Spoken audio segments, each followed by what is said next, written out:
अस्सलाम वालेकुम dear students. आज बेसिक मैथ का बहुत इंपॉर्टेंट टॉपिक एजेस वाला मैं आप लोगों को एजेस के क्वेश्चंस करवाने लगा हूँ। ये एनटीएस नेट में भी इनमें से क्वेश्चंस आते हैं, नस्ट एनईटी के बेसिक मैथ में भी, फास्ट यूनिवर्सिटी में जो बेसिक मैथ का पोर्शन होता है उसमें से भी पूछे जाते हैं। जिन यूनिवर्सिटीज़ के भी एंट्री टेस्ट में बेसिक मैथ का पोर्शन आता है उनके पॉइंट ऑफ व्यू से एजेस वाला क्वेश्चन बहुत ज़्यादा इंपॉर्टेंट है। मैं एजेस वाले क्वेश्चन के आपको काफ़ी ज़्यादा इंपॉर्टेंट शॉर्ट ट्रिक्स बताऊंगा जिनके थ्रू जिस तरह का भी एजेस का क्वेश्चन होगा वो आप लोग ईजिली सॉल्व कर लेंगे। तो आप लोगों ने वीडियो को एंड तक देखना है और वीडियो को आपने लाइक करना है ताकि मैक्सिमम स्टूडेंट्स तक ये पहुंच सके। और अगर आप इस चैनल पे न्यू हैं तो इसको सब्सक्राइब कर लें, बेल नोटिफिकेशन ऑन कर लें ताकि जो भी लेटेस्ट वीडियो ओवर टाइमली आप लोगों को मिलती रहे। हमारा 2024 सेशन के लिए जो फर्स्ट बैच है उसकी रजिस्ट्रेशन स्टार्ट हो चुकी है। बड़ा कंप्रीहेंसिव हमारा फर्स्ट बैच होता है जिसमें आप लोगों को नस्ट की एंट्री टेस्ट की, फास्ट, प्यास, जीके और एनटीएस नेट की एंट्री टेस्ट की प्रिपरेशन करवाई जाती है। 10 अगस्त के राउंड अबाउट हमारी क्लासेस स्टार्ट होंगी। आप दिए गए कॉन्टैक्ट नंबर पर रब्ता करके तमाम डिटेल ले सकते हैं। तो एजेस के क्वेश्चंस के बारे में मैं आप लोगों को कुछ फैक्ट्स बताता हूँ। सबसे पहले तो आपको जो भी एज जिसकी आपने फाइंड आउट करनी हो आप उसको एक्स सेलेक्ट कर लें और वो बेसिकली प्रेजेंट एज हुआ करेगी। अब इसमें आप लोगों ने कुछ चीज़ें याद रखनी है। अगर तो वो कहता है कि आफ्टर 2 ईयर्स एज कितनी होगी, फ़र्ज़ करें अगर आपने असलम की एज एक्स ईयर्स सेलेक्ट की है जो कि उसकी प्रेजेंट एज है, तो 2 साल बाद अब डेफिनेटली उसकी एज के अंदर 2 साल ऐड कर देने। तो जब भी आफ्टर का वर्ड आएगा जितने साल वो कह रहा है उतने साल प्रेजेंट एज में ऐड कर देने हैं। इसी तरह अगर वो लेटर का वर्ड यूज़ करता है यानी वो कहता है हिज एज 4 ईयर्स लेटर, तो फिर भी आपने एक्स के अंदर 4 ऐड कर देना। इसका भी मतलब है 4 साल बाद। या इस तरह से अगर स्टेटमेंट में आ जाए कि अगर उसकी प्रेजेंट एज एक्स है तो हिज एज 5 ईयर्स हैंस, इसका भी वही मतलब है 5 ईयर्स आफ्टर, तो फिर भी आपने उसकी प्रेजेंट एज के अंदर 5 ऐड कर देना है। तो ये कीवर्ड आपने याद रखने हैं, आफ्टर का, लेटर या हैंस। तो ये जितने भी वो साल कहेगा वो प्रेजेंट एज में ऐड करने हैं। अब इसी तरह से अगर वो कह देता है कि जैसे अगर प्रेजेंट एज असलम की एक्स है तो वो कहता है 4 ईयर्स अगो, 4 साल पहले, तो डेफिनेटली हम प्रेजेंट एज में से 4 ईयर्स माइनस कर देंगे। अगो की बजाय अगर वो बिफोर का वर्ड यूज़ करता है कि असलम्स एज 10 ईयर्स बिफोर कितनी थी यानी 10 साल पहले, तो वो भी आप उसकी प्रेजेंट एज यानी एक्स में से 10 माइनस कर देंगे। और अगर वो कहता है असलम्स एज 5 ईयर्स बैक यानी 5 साल पीछे, तो इसका भी वही मतलब है आपने उसकी प्रेजेंट एज में से 5 ईयर्स माइनस कर देने हैं। तो अब कीवर्ड आपने याद रखने हैं, अगो आ जाए, बिफोर आ जाए, बैक आ जाए, तो जितने साल वो कह रहा है उतने प्रेजेंट एज में से माइनस कर देने हैं। तो ये बड़े इंपॉर्टेंट मैं की फैक्ट्स आपको बता रहा हूँ। अब इसके साथ आपने ये भी याद रखना है, अगर वो कहता है A is 4 years older than B, यानी जो ए है वो बी से 4 साल बड़ा है, तो इसका मतलब बी की एज में 4 साल ऐड करेंगे तो ए की एज की इक्वल आएगा। अगर वो कह देता है A is 4 years younger than B, तो अब ये यंगर्स के लिए आपने बी की एज में से 4 ईयर्स माइनस करने हैं तब वो ए की इक्वल आएगी, यानी इस केस में अब ए छोटा है बी से 4 साल। तो ये दो ट्रिक भी आपने याद रखने हैं। ओल्डर्स के लिए प्लस करते हैं, यंगर्स के लिए हम माइनस करेंगे। और इसके साथ एक और चीज़ याद रखें, अगर आपके पास रेशियो ऑफ एज ऑफ 2% अगर ए ओवर बी है या कोई भी रेशियो है तो वो सेम नहीं रहेगी फॉर एनी अदर पीरियड। यानी अभी जो प्रेजेंट पे जो एजेस की रेशियो है वो आगे फ्यूचर में वो वाली रेशियो सेम नहीं रहेगी, क्योंकि ज़ाहिर है रेशियो के अंदर हम जब डिवीजन कर रहे होते हैं तो वो सिंप्लीफाइड फॉर्म बन भी सकती है, नहीं भी बन सकती। बहरहाल जो प्रेजेंट एज की रेशियो है 2% की वो फ्यूचर में या पास्ट में सेम नहीं होगी। अच्छा, अब इसके साथ आप लोगों ने, अब मैं पास्ट पेपर के आपको क्वेश्चंस के थ्रू वो करवाता हूँ, वो ट्रिक्स आपने अब याद रखने हैं। वो कहता है a man's age is 3 times his sons, कि एक बंदा है उसकी एज 3 टाइम्स है उसकी सन का। तो अगर हम मैन की एज को एम से डिनोट कर लें, सन की एज को अगर हम एस से डिनोट कर लें, तो अब जो मैन की एज है वो सन की एज का 3 टाइम्स है। मतलब आप ऐसे कह लें कि मैन की एम जो एज है वो सन की एज का 3 टाइम्स है, तो M equal to 3 yes according to the condition. अब वो कहता है इन 15 ईयर्स, यानी 15 ईयर्स बाद it will be double that of his sons, तो 15 साल बाद ये मैन की एज अपने सन की एज का डबल हो जाएगी। अब चूँकि 15, ये वही बात एम से मैन की एज है, एस से सन्स की एज है, तो अब 15 ईयर्स आफ्टर यानी इन 15 ईयर्स का यही मतलब है कि 15 साल बाद। तो अब ज़ाहिर है कि मैन की एज में भी 15 साल आप ऐड कर देंगे, जैसे मैंने आपको बताया था सन की एज में भी 15 साल ऐड कर देंगे, और according to the condition 15 years after double हो जाएगी मैन की एज सन की एज का, तो इसलिए मैंने ये डबल डबल कर दिया, सन की एज को डबल करेंगे तो मैन की इक्वल होगी। और 15-15 ऐड क्यों किया है, क्योंकि इन 15 years it will be double, 15 साल बाद इसने डबल होना था। तो अब बस आप इसको सिंप्लीफाइड कर लें और एस सन की एज आप निकाल सकते हैं। ये 2 को अंदर मल्टीप्लाई कर दें तो 2s + 30 बनेगा, और ये जो आप s वाली 2s जो है ये लेफ्ट साइड पे चला जाएगा, 3s में से माइनस हो जाएगा, और 15 30 में से राइट साइड पे माइनस होगा। तो यूं हमारे पास s 15 ईयर्स आएगी जो कि सन की प्रेजेंट एज है। इसी क्वेश्चन को आप ऐसे भी लेट कर सकते थे कि आप सन की एज को x कर लें और मैन की एज उसका 3 टाइम्स थी तो वो 3x हो जानी थी। अगर सन की एज x ईयर्स है तो मैन की एज 3x हो जाएगी। अब कंडीशन अप्लाई कर दें आप, यानी कि 15 ईयर्स बाद जो मैन है उसकी एज डबल होगी सन का, तो 3x के अंदर भी 15 ऐड करें, x के अंदर भी 15 ऐड करें और डबल कर दें। डबल करेंगे तो तभी हमारे पास सन की एज मैन की एज की इक्वल होगी अकॉर्डिंग टू द कंडीशन। अब इसको सिंप्लीफाइड कर लें और x 15 आएगा जो कि हमारे पास सन की एज थी।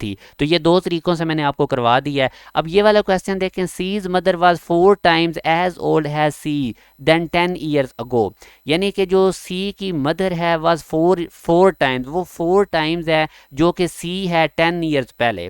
तो अब ज़ाहिर है 10 ईयर्स अगो है तो सी मदर की एज को आप सी एम से डिनोट कर लें और सी की एज को सी से डिनोट करें। अब 10 ईयर्स अगो की वजह से दोनों की एजेस में से 10 माइनस करेंगे और 4 टाइम्स एज ओल्ड एज सी, तो सी को 4 से मल्टीप्लाई करेंगे तो तभी वो सी एम की इक्वल होगा। तो ये अकॉर्डिंग टू द कंडीशन मैंने, अब 10 ईयर्स अगो था तो इसलिए मैंने 10 ईयर दोनों में से माइनस किया और 4 टाइम्स किया सी की एज को, तब वो सी मदर की इक्वल आया, सी एम की इक्वल आया।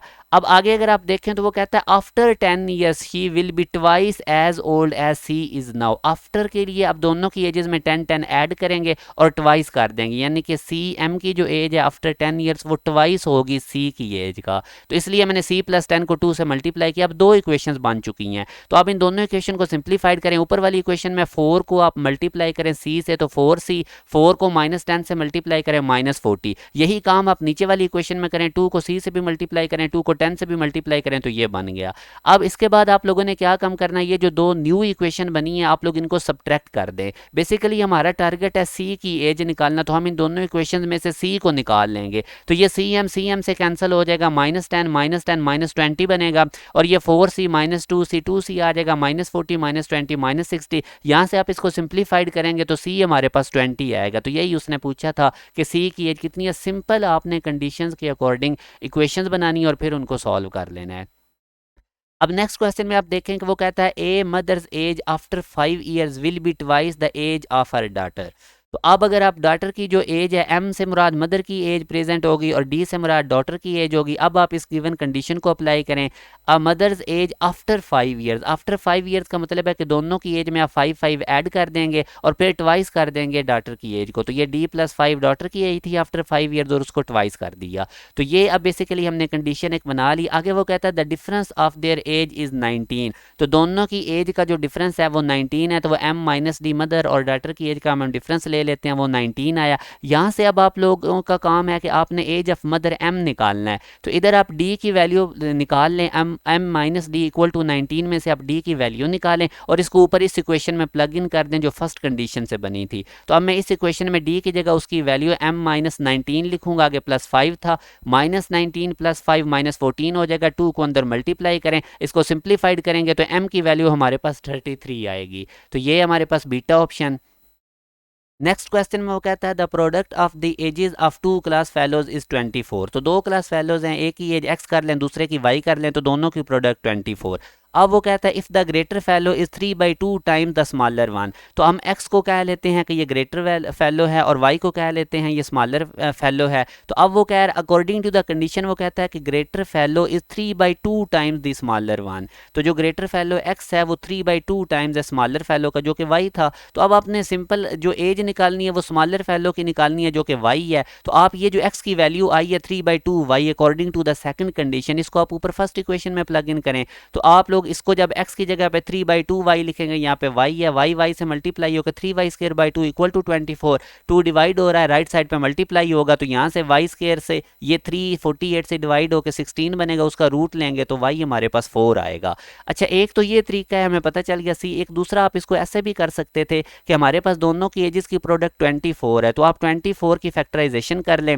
बेसिकली आप 24 के अगर हम फैक्टर्स देखें तो 1 × 24, 2 × 12, 3 × 8 और 4 × 6 बनेगा। लेंगे। तो अब यहाँ से देख लें कि स्मॉलर फैलो जो है वो हम स्मॉलर वैल्यूज़ वाई की रख लेते हैं और ग्रेटर एक्स की निकाल लेते हैं। तो अब आपने बारी बारी अब यहाँ पे y की जगह पे आप इधर 1 पुट करें इस इक्वेशन में, x इक्वल टू 3/2y, तो यहाँ पे आप y की जगह 1 पुट करें तो x की वैल्यू 24 नहीं आएगी। इसी तरह आप दूसरा फैक्टर देखें जो कि 2 इंटू 12 था, इसमें जो y की वैल्यू 2 है वो आप इधर पुट करें तो आपको x की वैल्यू 12 नहीं मिलेगी। सिमिलरली अगर आप ये 3 8 y की वैल्यू 3 इस इक्वेशन में पुट करते हैं तो x 8 नहीं मिलेगा। मगर अगर आप इसमें देखेंगे तो आप y की जगह पे अगर 4 उसकी वैल्यू प्लग इन करते हैं तो x की वैल्यू आपको 6 मिलेगी, तो उसके अकॉर्डिंग भी y की वैल्यू 4 ही आ रही है। और दोनों की प्रोडक्ट भी आप देख सकते हैं कि 24 है। तो ये भी एक क्विक मेथड मैंने आपको बताया है कि इस तरह प्रोडक्ट गिवन हो तो उसके फैक्टर्स बना लें और फिर बारी बारी y की वैल्यू पुट करके आप वहां से देख लें कि क्या x की वैल्यू वो आ रही है y की कोरस्पॉन्डिंग वैल्यू पुट करने से। इधर से जैसे मैंने y की वैल्यू 4 पुट की तो x की वैल्यू 6 आ गई थी, तो 4 आंसर था y का। या फिर ये जो मैंने पहले मेथड बताया इसको आप यूज़ कर लें। दोनों मेथड मैंने आपको बता दिए हैं। अच्छा, इसके बाद आगे वो कहता है the ages of X and Y are in the ratio of X और वाई की एजेस की उसने रेशियो बता दी है। If the sum of their present ages is 55 then the age of X हमने निकालनी है। तो इनका भी मैं आपको तरीका बताता हूँ। जब इस तरह आपको एजेस की रेशियो गिवन हो, जैसे एक्स और वाई की रेशियो गिवन है एजेस की 7/4, अब आपने क्या काम करना है, for the some number of X, जो ये एक्स है इसकी, अच्छा ये दूसरी कंडीशन पहले लगा ले, sum of their present ages x plus y वो 55 है और हमने एक्स की एज निकालनी है। अब आप लोग ये जो इस तरह अगर आपको एजेस की रेशियो गिवन हो तो आप लोगों ने तरीका कर क्या लगाना है, ये जो एक्स है इसकी एज होगी, ये चूंकि इसकी रेशियो 7 गिवन थी, for some number of X, इस 7 को x से मल्टीप्लाई करें तो ये x की एज आ जाएगी। इसी तरह y की age for some number of x equal हो जाएगी 4x। यानी कि जो उनकी रेशियोज गिवन होंगी उनको एक नंबर x से मल्टीप्लाई कर देना है तो वो x की एज बन जाएगी, और इसी तरह 4 को भी जब x से मल्टीप्लाई करेंगे तो वो y की एज बन जाएगी। इस तरह से जब भी रेशियोज गिवन होंगी तो आपने x से मल्टीप्लाई करके वो x और y की, अगर a और b इधर होता तो उनकी एजेस आपने सपोज कर लेनी थी। अब यहाँ से आप इन कंडीशन में देखें x प्लस वाई 55 था तो x की वैल्यू भी हमारे पास आ चुकी है, y की वैल्यू भी हमारे पास आ चुकी है। तो आप x की जगह पे भी 7x लिखें, y की जगह पे 4x लिखें तो 11x इक्वल टू 55 और x इक्वल टू 5 आएगा, और x की ही उसने एज पूछी थी। तो अभी आप देखें कि x की टोटल एज 7x की इक्वल है। अभी तो आपने ये x वो नंबर निकाला था जिससे आपने 7 और 4 को मल्टीप्लाई किया था। तो अब अगर आपने इस x की एज निकालनी है तो वो 7x है और x की जगह 5 पुट करें जो आपने वैल्यू निकाली है, तो इस x की एज आ जाएगी 35 और यही उसने पूछा था। और अगर वो आपसे y की एज पूछता तो y इक्वल टू 4x है तो आपने x की जगह 5 पुट करके इसकी एज भी निकाल लेनी थी। अब आप देखें ये x और y की आप एजेस निकाल चुके हैं 35/20। अगर आप इनकी रेशियो लेते हैं तो वही बनेगा 7/4। तो इस तरह से आपने रेशियो वाले क्वेश्चंस को डील करना है कि जो भी रेशियो गिवन है उसको x से मल्टीप्लाई कर देना, तो वो x और y की एजेस आ जाएंगी और उसके बाद फिर आपने कंडीशंस अप्लाई करके x निकालना है और फिर जिसकी भी एज निकालनी होगी उसके अंदर वो x की वैल्यू प्लग इन करके आंसर निकाल लेना है। जैसे इस टाइप का एक और क्वेश्चन करते हैं, the ratio of age and B's age, A और बी की एज की रेशियो अगेन गिवन है and the difference of their ages is 16, find the age of B. तो अगेन आप देखें ए और बी की रेशियो में गिवन है 3/7। तो यहाँ से अब हमें क्लियर हो रहा है कि अगर हम x को 3 को x से मल्टीप्लाई करें तो 3x ए की एज हो जाएगी और x को जब 7 से मल्टीप्लाई करेंगे तो 7x बी की एज हो जाएगी। मगर अगर आप देखें तो b की एज ग्रेटर है a से, तो इसलिए ये डिफरेंस गिवन है चूंकि ये 16 एक पॉजिटिव नंबर है, तो इसलिए अब हमने क्या काम करना है कि हमने b की एज में से हमने a की एज को माइनस कर देना है। तो यहाँ से अब आप देखें कि हमारे पास जो b की एज है उसमें से आप a की एज को माइनस करेंगे तो तभी आपके पास डिफरेंस पॉजिटिव आएगा।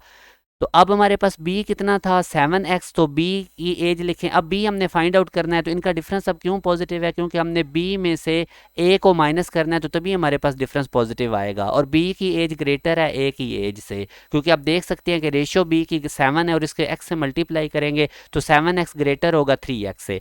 अब आप इनका डिफरेंस चूँकि 16 पॉजिटिव है तो इसलिए हमने b माइनस a किया, क्योंकि b ग्रेटर है उसमें से a स्मॉलर माइनस करेंगे तभी डिफरेंस पॉजिटिव आएगा। तो अब सिंपल आप क्या काम करेंगे, a की एज हमें पता है 3x, b की एज 7x, इन दोनों का हम डिफरेंस लेंगे according to the condition 7x minus 3x equal to 16 हो जाएगा, 4x इक्वल टू 16 आएगा तो x इक्वल टू 4 हो जाएगा। अब उसने हमसे b की एज पूछी थी तो b हमारे पास 7x है, x की जो वैल्यू निकाली है वो इधर प्लग इन करें, 7 को 4 से मल्टीप्लाई करें तो 28 आंसर आएगा। अगर वो a की एज पूछता तो a इक्वल टू 3x था, x की जो वैल्यू निकाली है वो 3 से मल्टीप्लाई करके आंसर निकाल लेना था।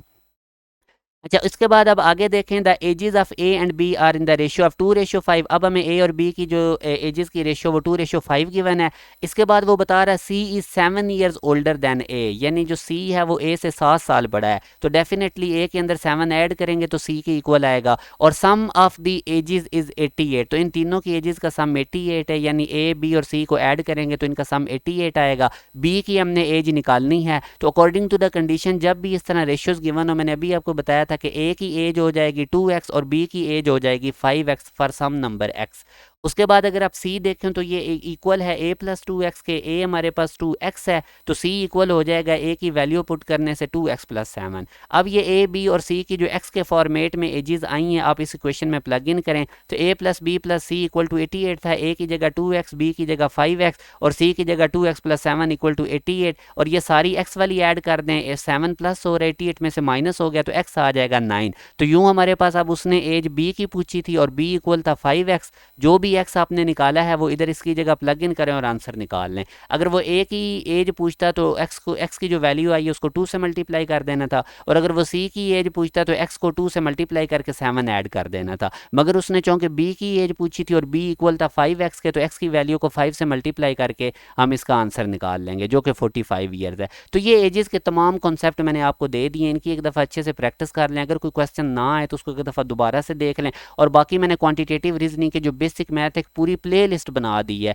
मैं उसकी एंड स्क्रीन लगा देता हूँ। कुछ वीडियोज़ रह गई हैं वो फिर मैं अब कंप्लीट कर दूंगा 2-3 दिन में, तो ये ज़रूर देखें। बेसिक मैथ आपकी जिस भी यूनिवर्सिटी के एंट्री टेस्ट के लिए आप तैयार कर रहे हैं, आपके सारे बेसिक मैथ के कॉन्सेप्ट कवर हो जाएंगे। और ये सारे पास्ट पेपर के क्वेश्चन से ही मैं आप लोगों को प्रैक्टिस करवा रहा हूँ।